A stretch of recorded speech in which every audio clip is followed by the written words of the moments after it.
Ini buat kita doang tuh. Oh yeah. So we're trying to open up permanently like it sounds to allow her to make full and complete stop, accelerating from 70 miles an hour.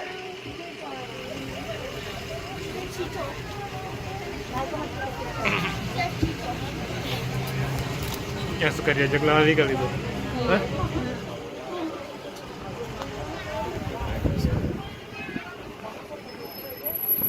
On the driver's side, you guys are getting a glimpse into East Africa. This is going to be where we conclude our tour today. There's a lot of teasers. There's the baby giraffe, the baby rhino. So hopefully we'll be able to see all the baby animals today. Keep your fingers crossed, but we won't talk about too much because I gotta give you something to look forward to at the end of the tour, right? Can't just give you guys all the babies, all the good stuff at the very beginning. It's gotta be a little patient to head on our African adventure out into the savannas of Africa.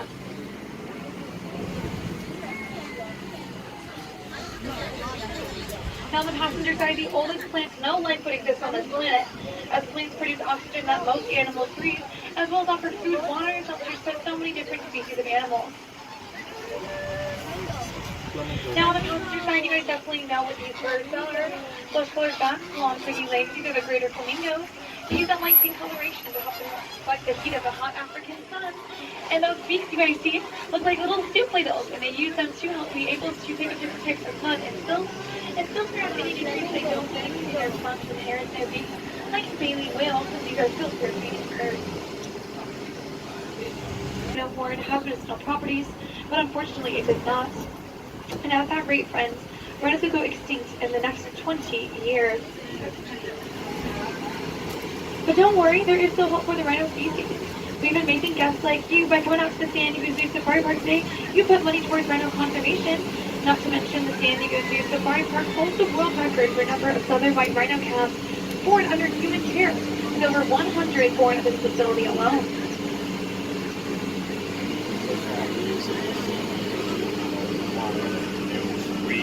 white bellies. These are the sonorings gazelle.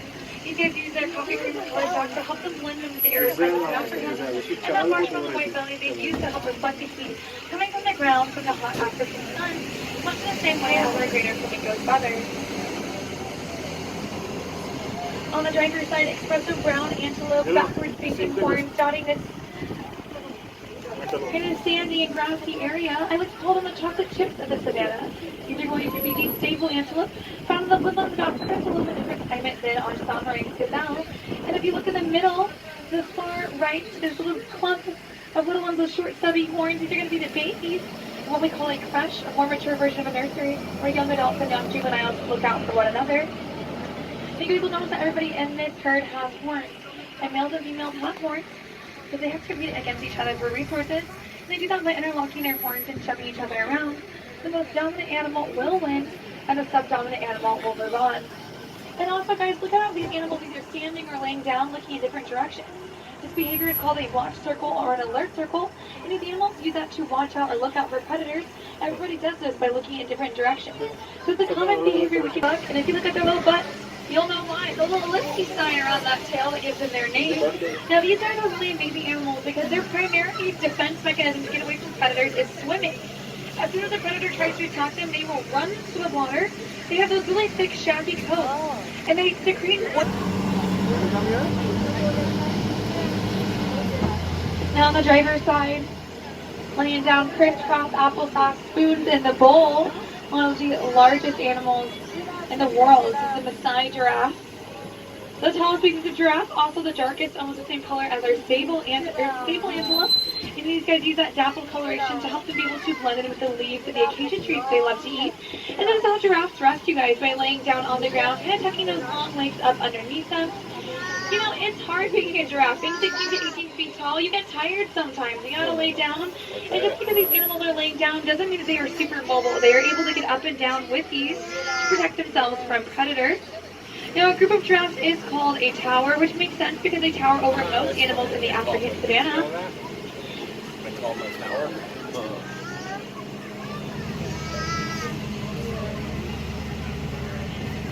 Now, besides the giraffe's height, they are known for their purple tongues. That tongue is purple in color because it allows these animals a form of sunscreen, and they do spend 18 hours a day eating. And that tongue is a prehensile, finger-like digit that allows these animals to be able to grasp different types of leaves, like the acacia tree leaves, and eat them effectively by wrapping their tongues around and stripping the leaves from the branches. And if you point your pointer finger up in the air and bend your elbow, that's how long a giraffe's tongue is on average. So for every foot of giraffe, there's an inch of tongue that follows these animals, and that allows them to get the best up-high resources for themselves. Now on the driver's side, they kind of look like big black boulders all scattered around. Right behind the Maasai giraffe will be the cave buffalo, and these animals want to stand out with that dark coloration. They're the most aggressive animals on the savannah, and want to warn predators that they can take them down in a behavior called mobbing. Now, they are at a disadvantage being that dark colored, so they watch those ears. They're fitting their ears kind of like an African elephant. That ear is their own personal AC system. So how it works is the blood will go into the ears. They will fan their ears to help cool them off, sending the blood back into the body, allowing themselves a form of an AC system. And so like our Maasai giraffe on the driver's side, if you're watching them walk, watch how they move the same legs to the same side of their body at the same time. This behavior is called ambling. Now giraffes have to walk like that because their legs are simply too tall to be able to move like a normal four-legged animal. They would fall flat on their faces. Passenger side at the top of the hill. They look like donkeys, they look like zebras. What are these animals? These are the Somali wild ass. And yes, that is their real name. These animals are some of the most critically endangered animals in the world. With only 200 of them left out in Somalia due to human conflict as well as habitat loss and habitat destruction. And their cool adaptation are those folly marks or those zebra-like stripes on their legs. And basically these animals spend all their days grazing. All they're going to do is look at their front legs in front of them. When one of them starts to move forward, the others will follow. And that becomes an easy snack for a predator like a lion, cheetah, or a hyena. Now also hanging out here with the crazy Somali wild ass will be June, our dominary camel. You guys see him give him a little wave. He likes wave today. Like the sable antelope and sombering goes out. And like our Cape Buffalo, their coloration helps them stand out. But if you squint your eyes, look at a group of zebras together, you guys will notice how these animals kind of blend in together to form a mega zebra that make these poor predators from eating them. You only ride like a single car. Now everyone get your cameras ready. Okay, with a nice slender body that allows them to move through the lush parts of Central Africa, with a prehensile upper lip that allows these animals to be able to grasp different types of acacia, or excuse me, different types of leaves, just like our prehensile finger-like tongue. Looks like it's not time for our eastern black rhinos. It's so cool. You guys get to see their own antelope using those backward-facing horns. They compete for resources, and those black markings on their face to intimidate one another, called a throat mask, to help those horns look larger than they are. And those rusty red coloration allows the animals to camouflage themselves amongst the lush green of Central Africa and the rainforest of Africa, because predators see them more black and white hue tones, so red and green blend together. Now on this island, this yellow tree is called an acacia tree. I like to point it out because traditionally, people of Africa would look to that tree to find well water, as these trees have what we call taproots, which grow deep underground into underground water reservoirs. And the branches of this tree is a natural barbed wire because it has really long thorns. The people of Africa used to use it for fencing to help keep farm animals in and other animals out. And the acacia tree is one of the really favorite trees of the African giraffe, and hopefully another animal we'll meet today. With their head hanging out underneath the shade of the trees. You guys will notice a peppermint-like smell, or you will see like smells just like our peppermint willow. And like the acacia tree we just talked about, the little sumac plant has taproots that go deep into the ground to get the best water resources for themselves. And that's why it's so important to plant native plants in our gardens, because they will help you save on your water bills, as well as offer food, water, and shelter to native animals. The Safari Park has donated over 900 acres to helping preserve the California coastal stage of habitat and helping to restore this species of this area.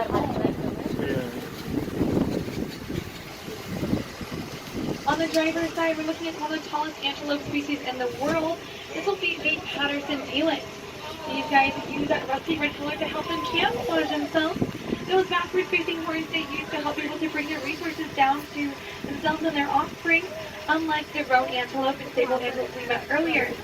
Another really cool adaptation is going to be that little piece of skin on their throat. It looks like they swallowed a frog. This is called a dewlap. The dewlap is basically their own personal AC system.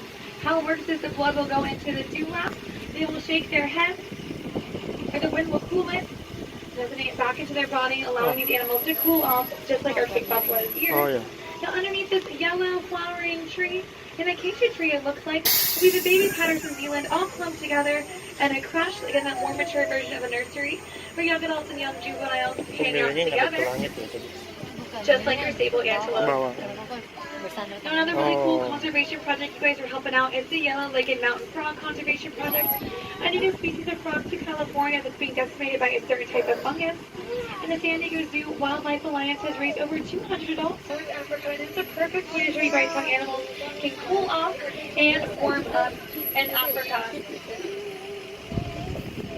Now those coffee creamer color back can be used by these animals after a cold night to basically warm up by absorbing the sun rays. And if they get too hot, they can just reverse it, showing that, flipping it over, showing that white back or white belly, allowing these animals to cool off like the greater flamingo and sombering gazelle. Just please remember to stay nice and quiet.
Declaration helping us to maintain the safety of our animals and care for them. I really appreciate that.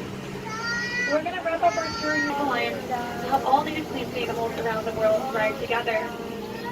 On the diver's side, it looks like these ladies woke up. They were asleep earlier. These little rusty red colored antelope are called lowland Nyala. They're found in Central Africa. Notice that rusty red coloration on the driver's side that helps them be able to blend in with the lush parts of Central Africa, like our roan antelope. And you guys will also notice those lines on their body. Lime, or those white lines, are called disruptive coloration. They allow these animals to help break up their coloration to match the streaky sunlight coming in through the very dense forest of Central Africa.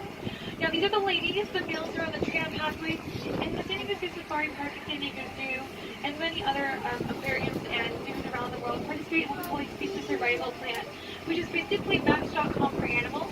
You basically put their genetics in a database, and then when we decide to continue them further into the species, they are a match, kind of like Match.com for animals, when breeding pairs all over the world, and then these animals are chosen to breed based on compatibility with one another.